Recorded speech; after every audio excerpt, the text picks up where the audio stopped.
talking about taking our 2-month-old camping for the first time.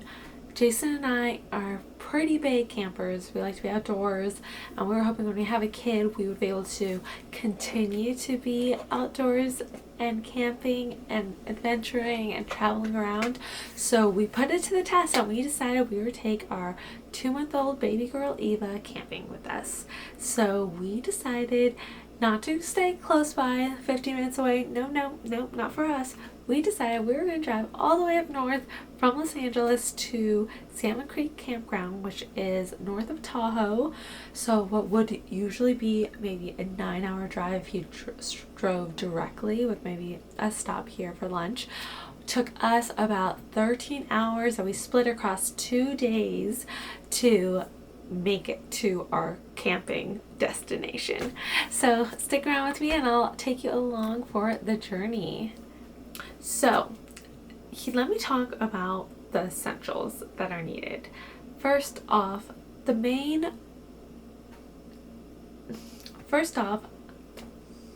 okay guys, so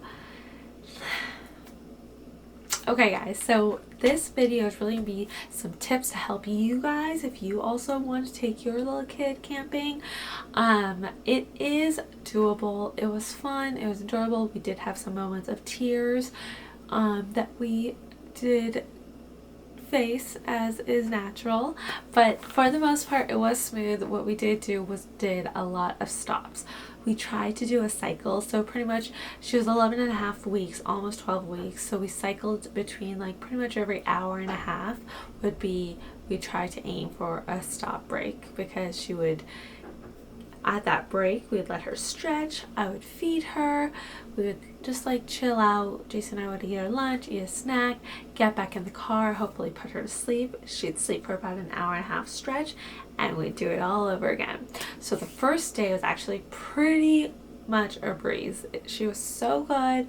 We had some great stops that we were able to like find some grassy little places, make it into a picnic, which is one of my favorite. Okay. All right, so let's get into it. So some of the major, all right. Okay, so let's get into it. So one of my first tips is to stop frequently. If you're doing any road trip with a baby, you're going to need to stop. It's actually recommended that you don't have a kid in a car seat for more than 2 hours at a time. So we kind of went with that. Our goal, it kind of worked with her natural schedule or routine. She pretty much would sleep for an hour and a half, which is what we would aim for our drive time. Then she'd wake up. We'd hopefully find a nice place to stop. I'd feed her, let her lay down so she's flat on her back. She'd be able to stretch out, look around, play with her a little bit, and then get back in the car an hour later and start that routine again. So that was like what our goal was, and for the most part, day one, super smooth. We got to Clovis, which is where Jason's dad lives, so we spent the night with him, and we did 3 stops going there. So it was pretty, I would say, really, there were nice stops we were able to find. We stopped at the Laval, it's like across the street from the In-N-Out there. They had like a little, it's right by a truck stop, but it's like a little grassy area, hilly. We just laid a blanket, had our lunch. Someone got us In-N-Out while I was feeding her, and we just hung out for about an hour, and it was great because Earth was able to run around on the field without being on a leash. So win-win all around. Then next up, I was really hoping to get to Bristol Farms. They have not Bristol Farms, Bravo Farms, that is in Visalia, and I was hoping to make it there, but we were short like 5 miles. She just woke up from her nap and she was kind of wanting to get out, so I just told Jason to pull over. So that one was like not a great stop. It was a gas station stop, kind of quick, and then after that we actually made it to Jason's house. So really that was only 2 stops we did on the first on our first leg of the journey. And then the next day we made 3 stops to get to Salmon Creek Campground, so we definitely had a lot more mileage. Again, so this is like what would take a normal person probably 9 hours to do. It took us about 13 hours split across 2 days. The first day was about 5 hours. The second day was about 8 hours of driving. Update, we are about 3.5 hours into our drive, day 2. We are in Lodi. We ended up stopping at the Lodi Lake.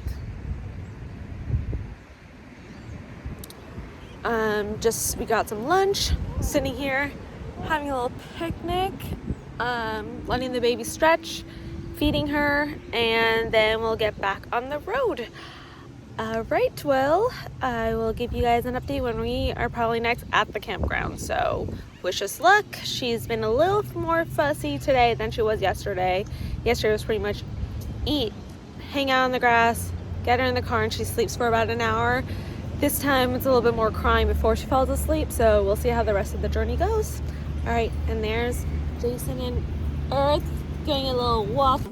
And I will say, so on the second day, as we were driving through, she had a meltdown. I had a little bit of a meltdown. We were like 20 minutes from the campground, and she was hungry, tired of being in the car after 8 hours, a little stressed, and wanting to be done for her, because I could tell she was just so over it.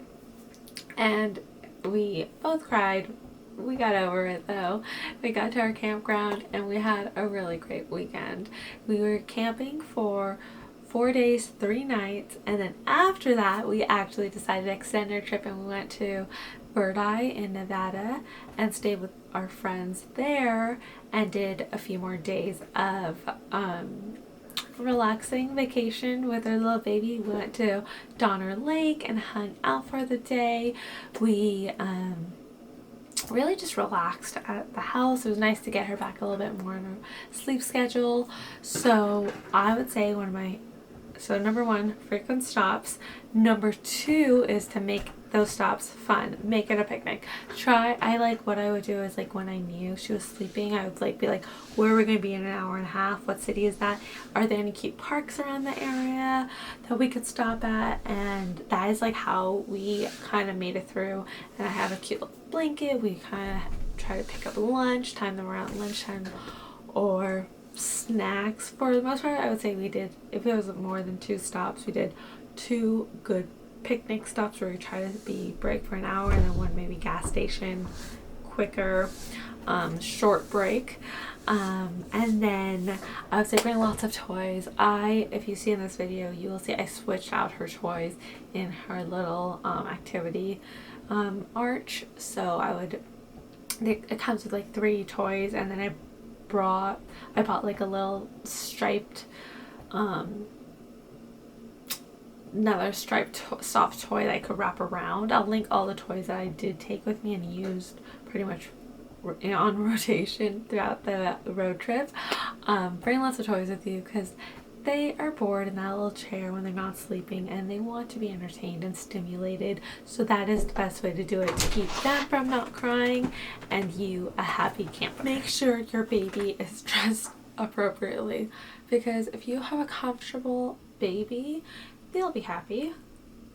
I know it sounds so simple, but when we went to Tahoe, we went in the end of September, so it was definitely beautiful and warm during the day in the high 70s, but then once the sun set, it dropped to below 40 one night. One night it was in the 30s, and then the rest of the time the nights were like 45, 46, which is a little bit more comfortable, but still cold.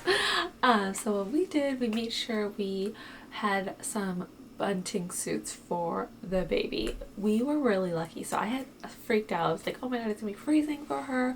I ordered one from Amazon. I ordered one from REI to see which was gonna get to us in time. But what I found out was we have this store called Kids to Kids here in South Pasadena, and it is a reused kids store. I did not realize, but they do not take used infant clothes at like your Salvation Army or Goodwill. We did check there and we found one really cute flannel shirt, which I put her in. I love it. I still wear it like out here in LA right now. But I went to this kids to kids place and I found a bunting suit for $10. The one from REI and Amazon were both $80. So I was so happy to find such a great deal for something. I knew she's not going to wear this often. It's going to be like probably once, maybe. Well, she's actually worn it 3 times now, so that is great. We got a little use of it, but kids grow out of things so fast. I know, like, by again next winter when we're out camping again, she's gonna be 1 year old, so she's not gonna need that little 3 to 6 month suit. So really was stoked to find a nice warm bunting suit. So it was like it was padded and then fleece lined. You could cuff the arms closed and the feet closed, which I did at night. So my biggest concern is like she self-soothes by sucking her fingers. So I was like, how is she gonna do that? But you know what? It is so cold out there. I stuck those fingers in that little bunting suit. I closed it up and she really did not move unless she was awake. When she woke up to feed, I'd unzip her because she did want to have access to her hands more and have it by her mouth. So I would unzip her and put her in my sleeping bag while I was feeding her. And then again, when it was time she fell asleep, zip it back up and put her in. She was cozy as a little pea in a pod.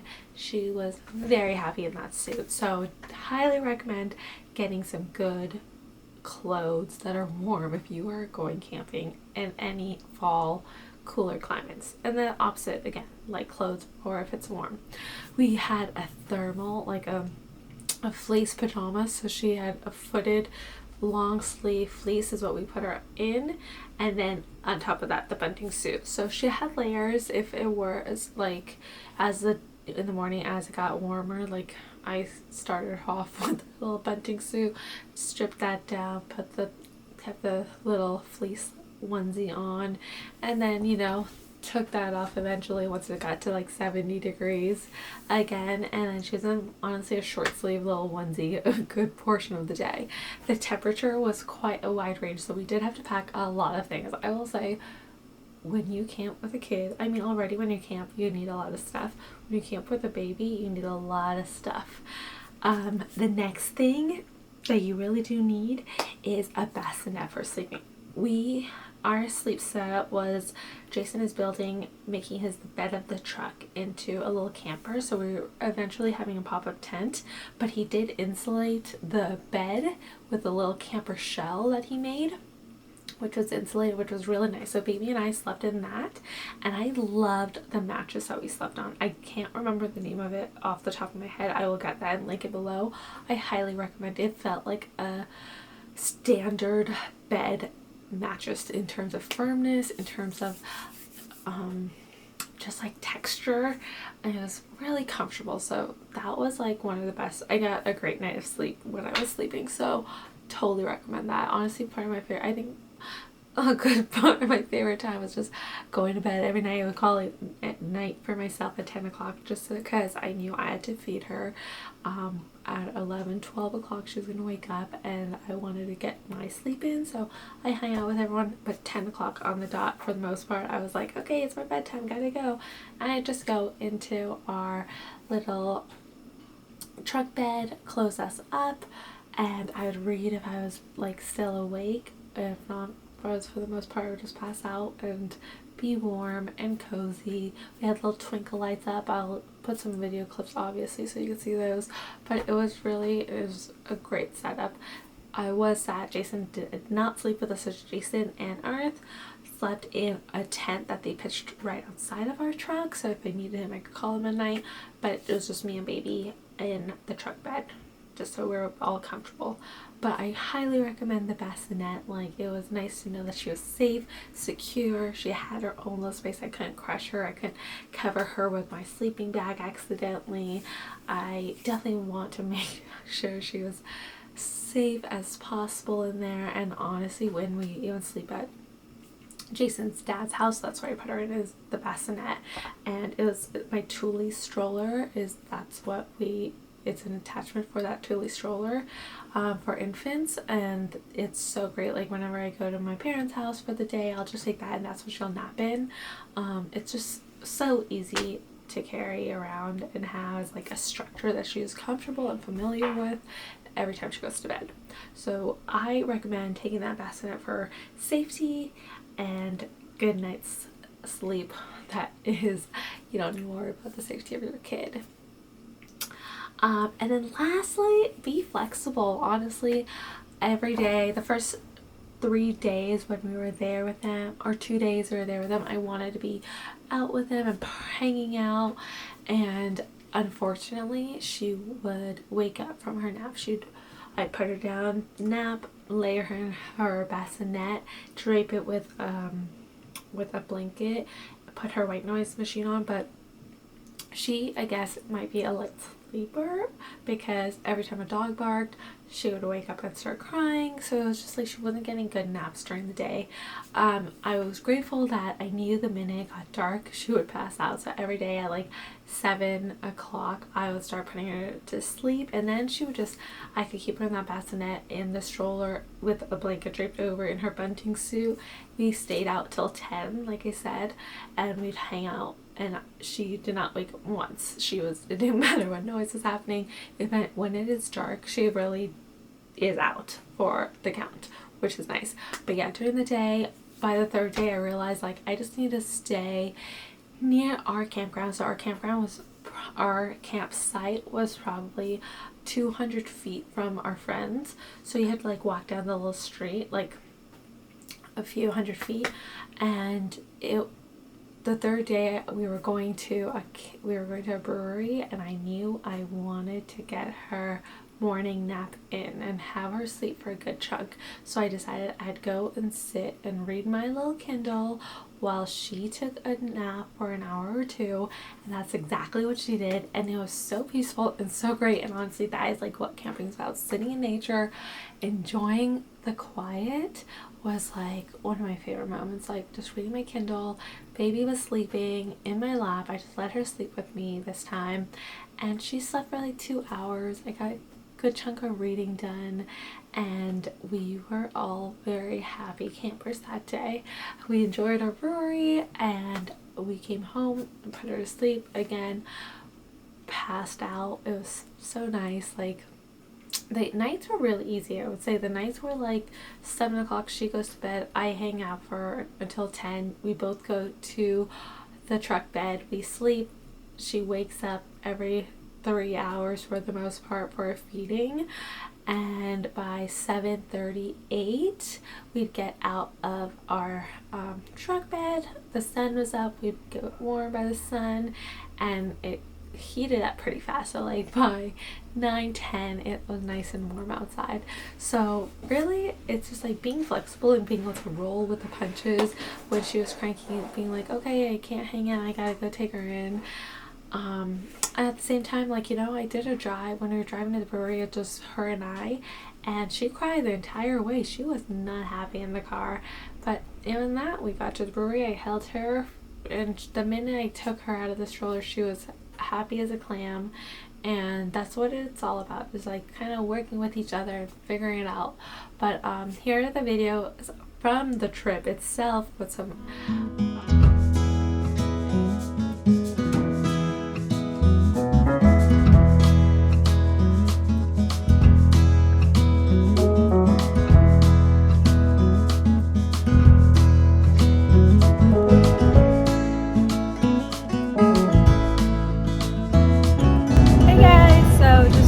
update. We just got back in the car. We stopped at a Starbucks. Where's my Starbucks symbol?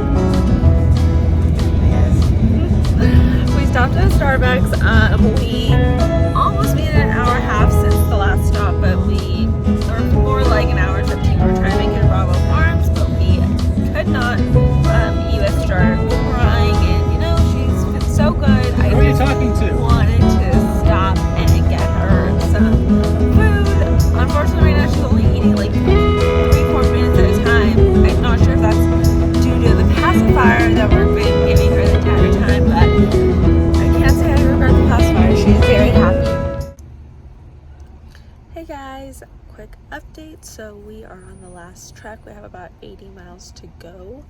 We stopped at a Target back in Grass Valley, so that's like the area we are in right now.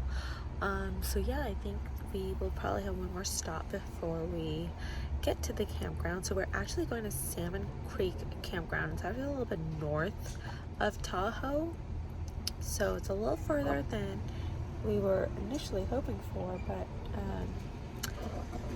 oh, baby's pooping.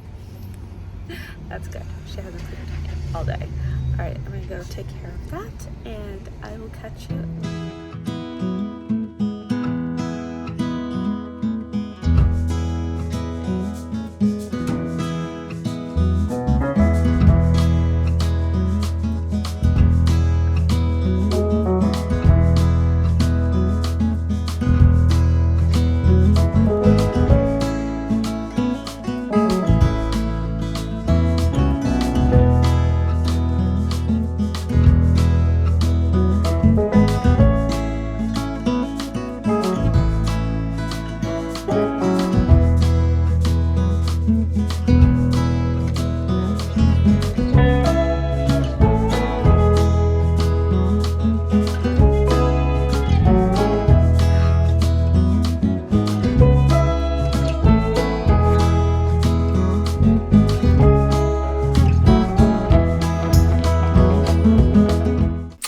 I hope you enjoyed this video, and thanks again for watching.